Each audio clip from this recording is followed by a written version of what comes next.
തൃശൂർ വിൽവട്ടം കുടുംബാരോഗ്യ കേന്ദ്രത്തിൽ മാസ്ക് ധരിച്ചെത്തി അജ്ഞാതൻ തീയിട്ടു. സംഭവത്തിൽ ഒരു ജീവനക്കാരന് പരിക്കേറ്റു. ശനിയാഴ്ച വൈകിട്ട് 7 മണിയോടെയാണ് സംഭവം. ഓഡിറ്റിംഗ് നടക്കുന്നതിനാൽ 3 ജീവനക്കാരാണ് ഡ്യൂട്ടിയിലുണ്ടായിരുന്നത്. മാസ്ക് ധരിച്ചെത്തിയ അക്രമി ജീവനക്കാരോട് തട്ടിക്കയറിയ ശേഷം കയ്യിൽ കരുതിയിരുന്ന കുപ്പിയിലെ ദ്രാവകമൊഴിച്ച് തീ കൊളുത്തുകയായിരുന്നു.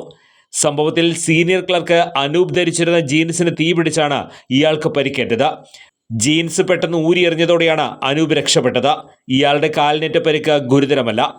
ഓഫീസിലെ ഫയലും ഫാർമസി റൂമിലെ മേശപ്പുറത്തിരുന്ന മരുന്നുകളും കത്തി നശിച്ചു. തീയിട്ട ശേഷം ഓടി രക്ഷപ്പെട്ട അക്രമിയെ ഇതുവരെ തിരിച്ചറിഞ്ഞിട്ടില്ല. കഴിഞ്ഞ 18-ന് ഒരാൾ ഹെൽത്ത് സെന്ററിലെത്തി താൻ വാങ്ങിയ മരുന്നിന് ഗുണമേന്മയില്ലെന്ന് പറഞ്ഞ് ബഹളം വെച്ചിരുന്നു.